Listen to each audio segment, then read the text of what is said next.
మాజీ ఎమ్మెల్యేలు తమ సొంత నియోజకవర్గాల్లోకి వెళ్లని విధంగా రాష్ట్రంలో పరిస్థితులున్నాయని తాడిపత్రి మాజీ ఎమ్మెల్యే జేసీ ప్రభాకర్ రెడ్డి ఆగ్రహం వ్యక్తం చేశారు.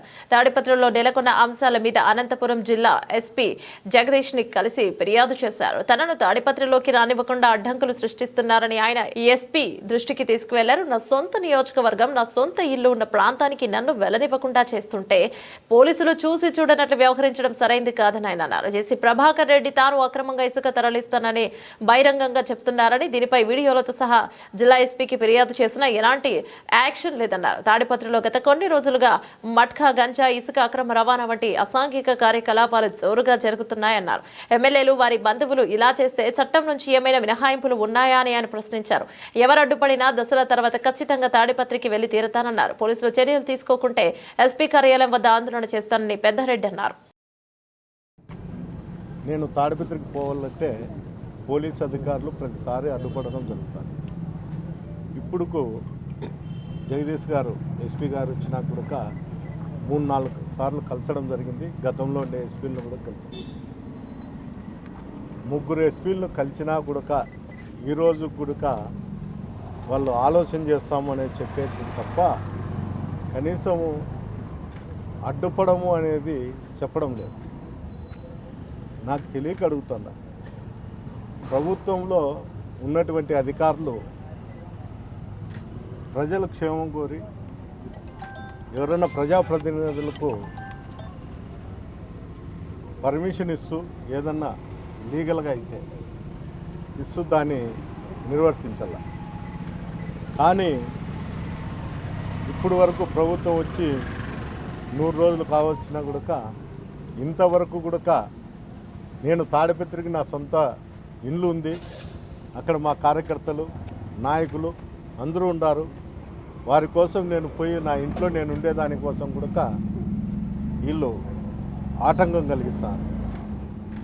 నేనైతే ఒకటే చెప్పాను ఎస్పీ గారికి కూడా, ఈరోజు దసరా పోయిన తర్వాత ఎట్టి పరిస్థితుల్లో నేను తాడిపత్రి కాన్ఫరెన్స్లో తిరుగుతా అని చెప్పడం కూడా తెలియదు. ఏది ఏమైనా కూడా ఎన్ని రోజులైతే నేను బయట ఉండల్లో అది కూడా అధికారులు చెప్పలేని పరిస్థితి. ఎంతసేపు ఉన్నా కూడా పరిశీలిస్తాము, చూస్తాము, ఆలోచన చేస్తామని చెప్పడం తప్ప వేరే విధంగా ఏం లేదు. ఒకవేళ అధికారులకు కూడా మేము తెలుగుదేశం నాయకులతో చెప్పాల్సిన పరిస్థితి ఏమన్నా ఏర్పడుతుందేమో ఈ రాష్ట్రంలో నాకు అర్థం కావడం లేదు. ఒకవేళ ఆ పరిస్థితి ఉందని వాళ్ళు చెప్తే కూడా నేను మీడియా రూపకంగా జేసీ ప్రభాకర్ రెడ్డినో అతని కొడుకునో అడిగేదానికి కూడా నేను సిద్ధంగా ఉండా. ఏంటంటే రాజకీయాలు వేరు, కక్ష సాధింపులు వేరు.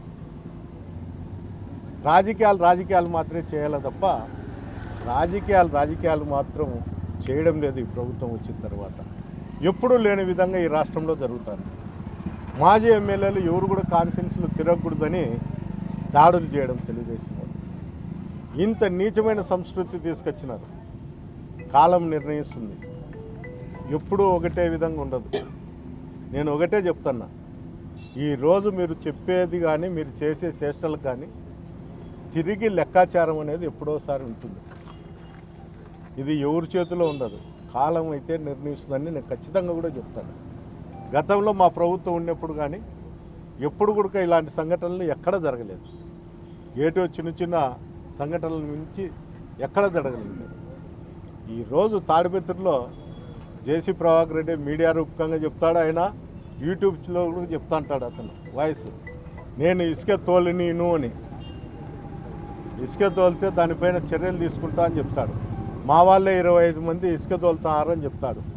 మా వాళ్ళే బంగాకు అమ్ముతారని చెప్తాడు. మా వాళ్ళే మటక రాస్తారని చెప్తాడు. కానీ అధికారులు దీని మీద ఎలాంటి చర్యలు కూడా తీసుకోరు.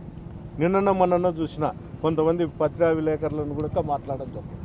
అంటే ఈ శాండ్ మీద ఏదో రాసినారని, నేనైతే పేపర్ చూడలేదు కానీ రాసినారని అతను మాట్లాడినాడు అనేది వినడం జరిగింది. అంటే అధికారులకు కూడా ఛాలెంజ్ చేస్తాడు, నేను ఇసుక తోలుతా అని.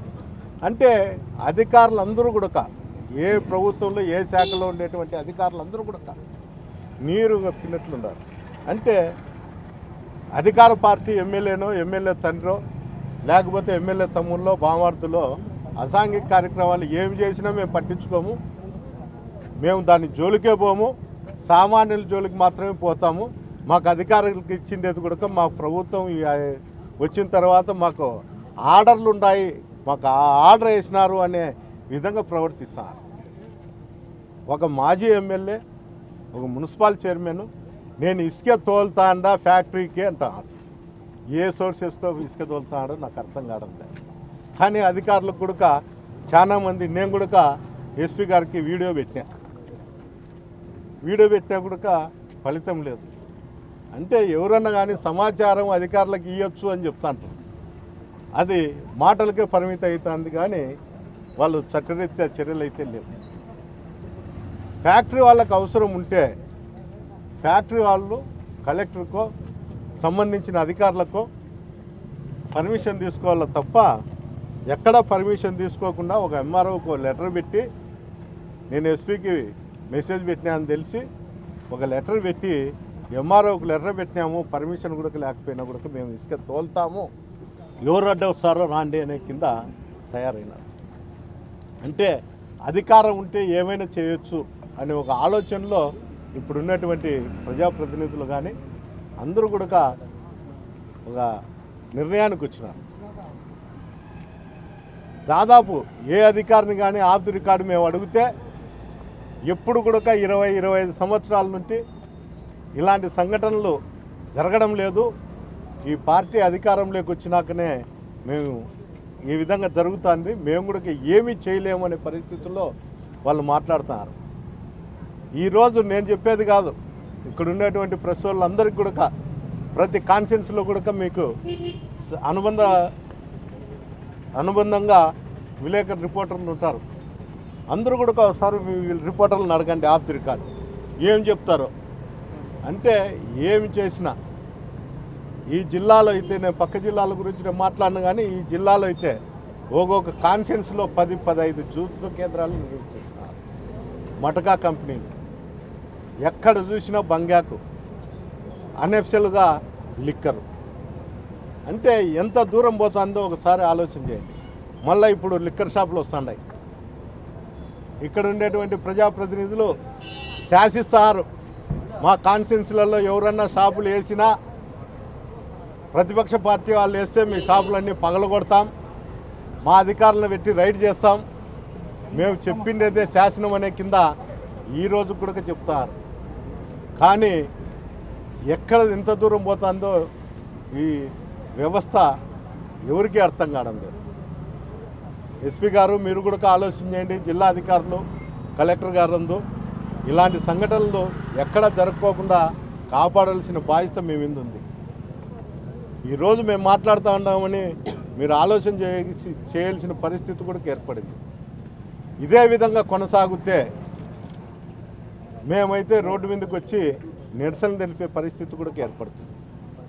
దయచేసి అందరూ ఆలోచన చేసి అధికారులు అందరూ కూడా చర్యలు తీసుకోండి అని ఒకసారి నేను మీకు మీడియా రూపకంగా మీకు తెలియజేయడం జరుగుతుంది.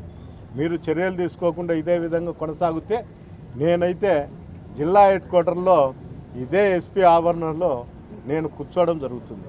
నేనేం మంది మార్బలంతో కూర్చోను, కానీ ఇప్పుడు వచ్చినట్లు వచ్చి యాదవ్ చెట్టు కింద కూర్చొని నిరసన వ్యక్తం చేయడం మటుకు ఖచ్చితంగా జరుగుతుంది.